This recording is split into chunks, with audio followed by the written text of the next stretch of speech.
Yo, guys, it's been a while, man. It's been a while, but we now have.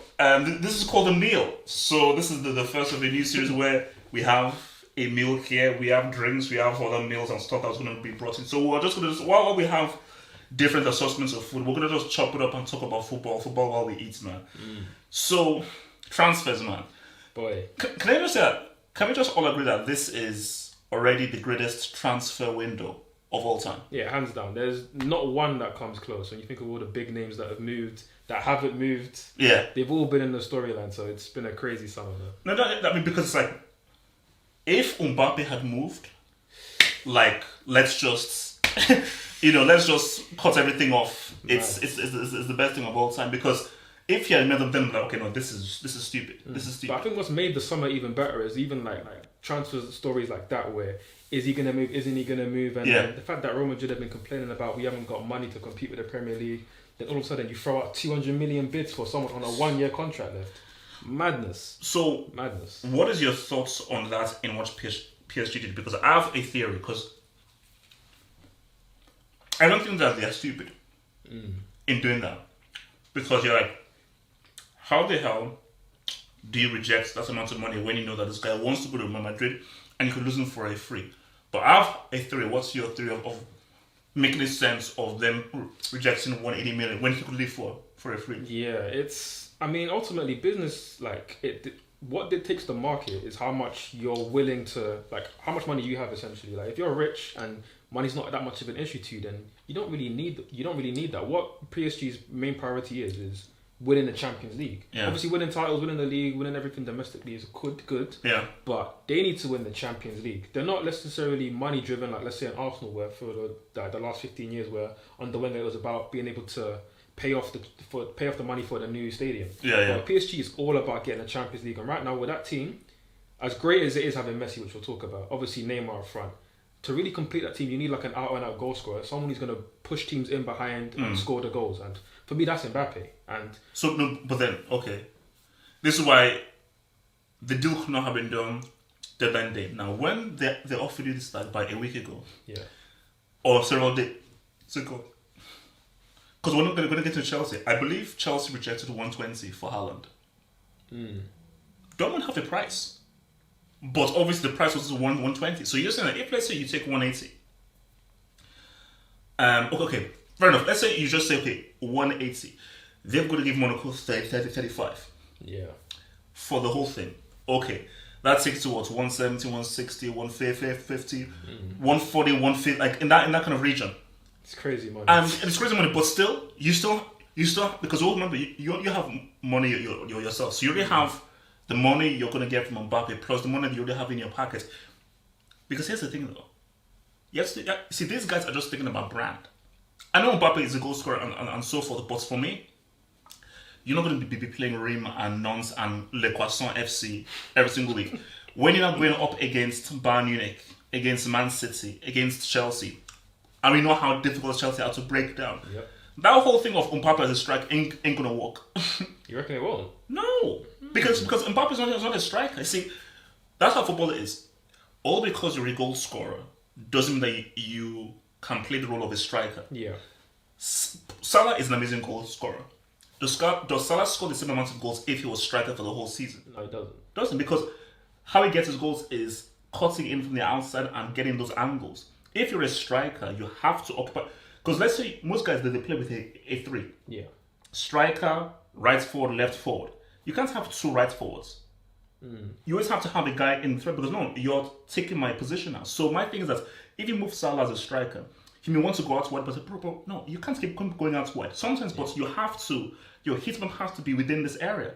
That's why we now bring in Lukaku, and why Lukaku was so important because we need that heat map to be in the 18-yard area where the team of Werner is going to Timbuktu and somewhere else doing stuff. So my thing is, I think wouldn't it be better if you got a striker? It's an interesting point. You know what, with me, like when I say Mbappe is the striker of the team, we know that in this day and age, the striker always is the highest goal scorer. That's how it was back in the day when you have your natural strikers like Crespo or R9. Like we can go through all of them. But obviously now in this era, there's a lot of wide forwards who are now getting the goals. For me, Mbappe is more of a wide forward. He's going to play off the left. But when I say he's the striker of the team, he's the one who's going to be making the runs in behind and have his mindset more on, I'm going to just score goals. Whereas with Messi, he's mainly a creator. Obviously, a ridiculous goal scorer, of course. Same with Neymar, but they're both mainly creators. So I thought for me, it's going to be Mbappe wide left, Neymar as the false 9, and then Messi working off the right. I think that's the way to go. Neymar's the false 9? He did that in the Champions League final, and he did that on their run to get to the Champions League final, and it worked. Obviously, they came a little bit unstuck against Bayern Munich, but they still missed chances in their first half, so they had the chances to win. So for me, like I'm going back to the point of, is it worth keeping Mbappe for a season? For most clubs, no, it isn't, because why would you turn down 200 million for anybody, especially on a 1-year contract? But who wants to miss out on the chance of legendary status of winning the Champions League and having that moment of one season, if it's only one season, of having Mbappe, Neymar, and Messi up front for your club? That's business, bro. Business. No, that's because my thing is everyone. I mean, mostly Madrid fans are pissed off with PSG now. But as you just said, everybody is like, can this be better than MSN? Because we've not seen a front three like this since MSN. Yeah. So, what? And because this is what I said. Because this is how PSG could win. Because this guy said this is a loss for PSG. What if? Let's play a scenario. They come together. Mbappe goes crazy, and he goes ballistic in the Champions League and leads them to the UCL. Yeah. Okay, we lose him for nothing, but he gave us what we coveted. Exactly. And fair enough, he leaves for a free. Fine, we still have Messi, we still have Neymar, but we finally got what we wanted, and this guy was instrumental. Now imagine if we had let him go.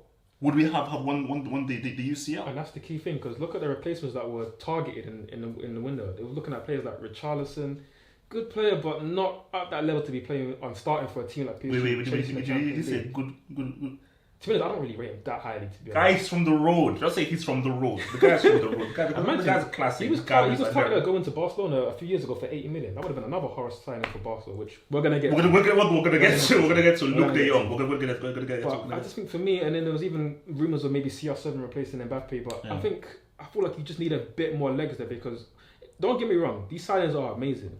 Does it make PSG favourites for the UCL? It's up there, but I can't say that they're undisputed favourites just because we don't know how it's going to work. Yeah. Like, for most teams, you've seen the teams that have won the Champions League recently, they've had very functional midfields, forward lines which have been, yes, great, high quality, but they've also been able to press from the front. And I'm not saying football's all about pressing. Like, I want to see teams that have flair, ability, skills, and this is going to be one of the most entertaining teams of all time to watch. Yeah. If it plays how it should. But I think in those big games against the likes of Bayern Munich, the likes of Man City, the likes of Chelsea, best team in Europe, Champions League winners, Super Cup winners, we're going to win the World Club Cup. I think against those type of teams, like, are you going to be able to carry Messi and Neymar with their physicality and maybe the lack of running that they're going to do? Because I just feel like for that midfield of Wijnaldum, Verratti, whoever's in there, that's a lot of work, man. So I just feel like they're going to need Mbappe up there to make those runs in behind, maybe add a bit more youth and athleticism that he's going to have. But I mean, but my thing, it's a good team, but I don't know how they're going to be favored. It's just going to be difficult to see them. It's going to be difficult. I can almost guarantee you. Now, maybe Gatlock or someone, maybe clip this or something, but I can almost guarantee you, these guys are not winning. You can guarantee they won't win it. They won't win it. Did you know why? Messi, I get it. Neymar, when he's on it, I get it. Mbappe, I get it. Verratti, that's my guy. Ramos, Hakimi. Who's in the dugout? Pochettino. Remember that final? Was it? Is it 2019? Against Liverpool. Yeah, like what? Wait, who scored the hat trick for Tottenham in the semis? I didn't know. I didn't crack the joke. I didn't crack a joke. Wait. Why are you laughing? I didn't crack a joke. Okay, who scored the hat trick? Lucas Moura. Where was Lucas Moura playing in the Champions League final when the referee blew the whistle for the start? Like, where was Lucas Moura located? Wait, was he striker? Right forward. He must be left forward. No, he was in number 10. No. No, don't tell me he was on the bench. Don't tell me the guy who gave you a hat trick was on the bench. Oh, really? But you got to bring in your superstar, Harry Kane. Here we go. I'm going to get to your boy Larry very soon. But my thing is, have a bite because because I want to talk about my nemesis here, semi-nemesis. Because this just shows you how crazy this whole transfer thing was, man. Bro, not in a billion years did I think that Cristiano would come back to Man United. Like, this is what I always say. Imagine in 2015, someone told you that Cristiano would leave Real Madrid, go to Juventus, then go back to Man United, and Messi would now go to PSG. I don't know how I believed it. Because my thing is, you see, this is how I thought the story would play out. He would be a Real Madrid for the bulk of his career. Then when he knows that these are like my last 2 years, he'll either do it them as Sporting Lisbon or back to Man United. So that's Man United was always on the cards, but when he now knows that, okay, these are my final 2 years, the way this has happened is a bit weird. Yeah.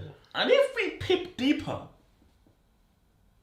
if City went going in for Cristiano, would United still get him? No. It was just a last minute, like, I want to say a panic signing, but at the same time, you look at the fan base and the meltdown that they had for 24 hours before he was going to Manchester. But I heard guys call Cristiano. People now say, you know what? I think Messi is better than Cristiano. I think Messi supports Cristiano. They decided to let all the truth out. Now they're trying to take it back. They're saying that, my Twitter account was hacked. I lost my head. Break. Yes, I know that's you. Yes, I know that's you. All of that, but honestly, madness. Mad summer, bro. Honestly. One of the craziest summer of all time. No, easily. No, because, as you said, even the deals that didn't go through, it's the fact of the deals were even being talked about. Yeah. Bro, remember Haaland? Like, that seems like 3,000 years ago. Remember the whole Chelsea Haaland thing? Yeah. And then how that now evolved into Lukaku and everything. I mean, look, there's so much stuff to get into, but I mean, what if this guy comes there?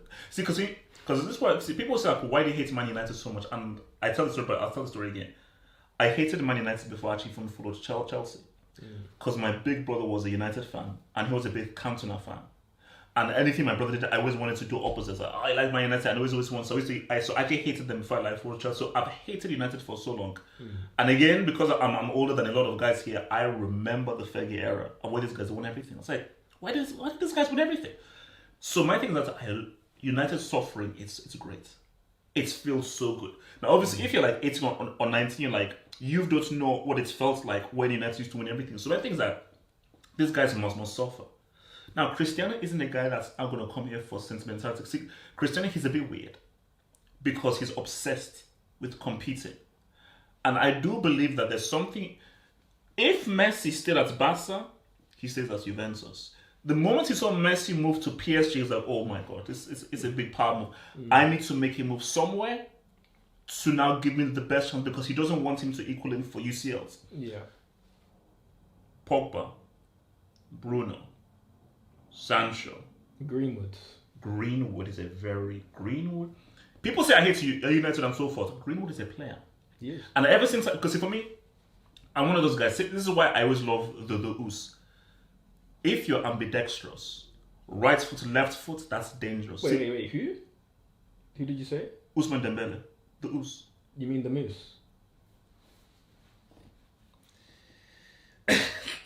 You see, I can't kick you out of the hangers, but I can kick you out of the house, man. I mean, bro, it's 2021. We're not hyping Dembele anymore, bro. I'm sorry. We can't do it. So I can't just mention my not right now. Not in the same sentence as Greenwood. I'm sorry. Not right now. Bro, you can't. I don't get it. The Us lives. The Us still lives. He don't. Okay. Greenwood, no. Yeah. They got weapons, bro. United have weapons. They have. And my fear is... See, my fear is if it clicks, Cristiano can really start pad. Yeah. My saving grace is Ole.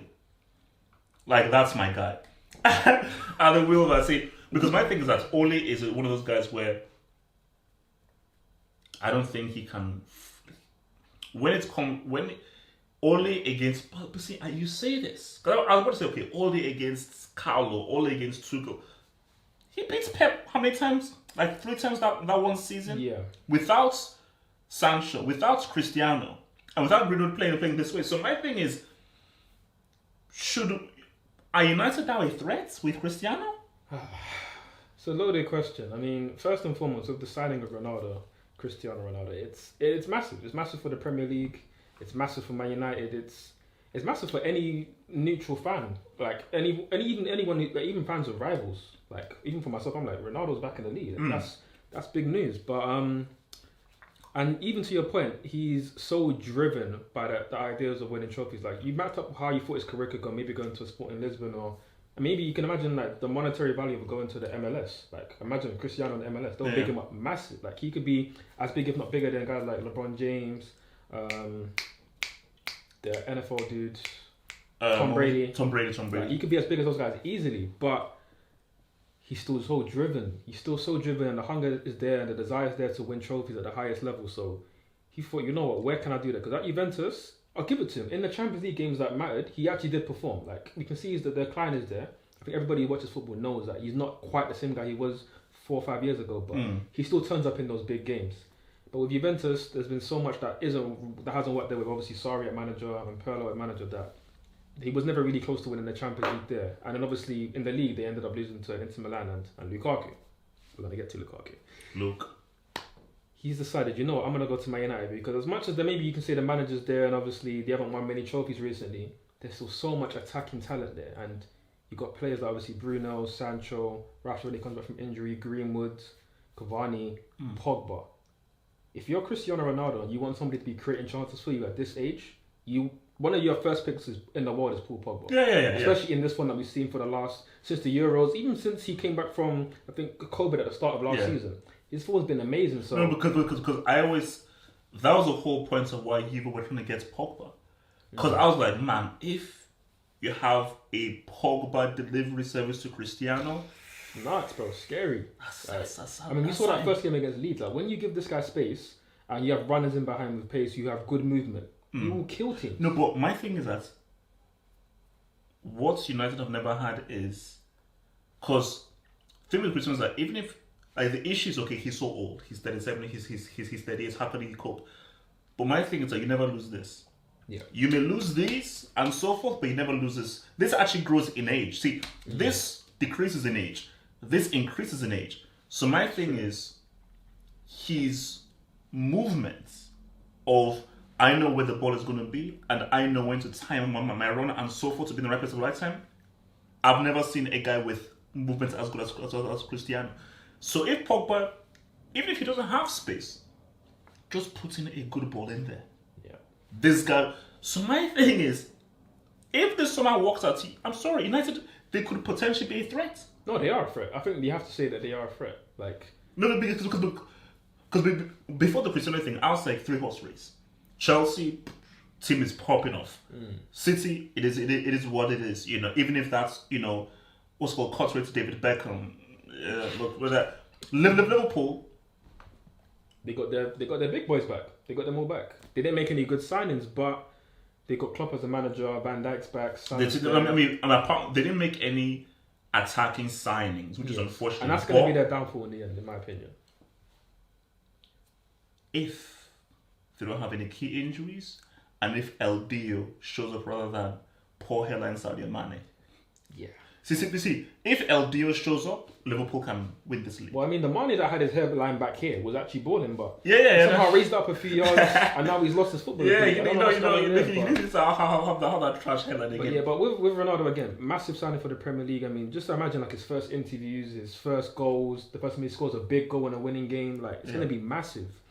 But it's just it's hard to talk about United and not think about some of these inconsistent performances that we've seen, because I think everybody's watched the Wolves game. Yeah. Ronaldo doesn't change how that game looks. He maybe gets on the end of a cross and scores maybe earlier than Greenwood did, but United still get dominated. They still give up the ball a lot. They still don't pass the ball out well from the back. They still maybe rely on De Gea to make some amazing saves. So that doesn't change. True, like, because every United fan has said, shut up, man. Cristiano, all that kind of stuff. We still need a DM. Yeah. A DM is still needed and so forth. So look, the DM is needed. Your manager still needs to manage. You can't solely rely on Cristiano to going through.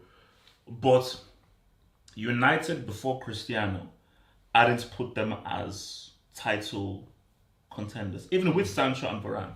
With Cristiano in there, it changes the whole conversation now. Definitely. It changes the whole entirety of what I would say is even before with last season, obviously comparing themselves to Chelsea, because I think the season before we finished level on points, they finished ahead on goal difference. So they were like our most direct rivals.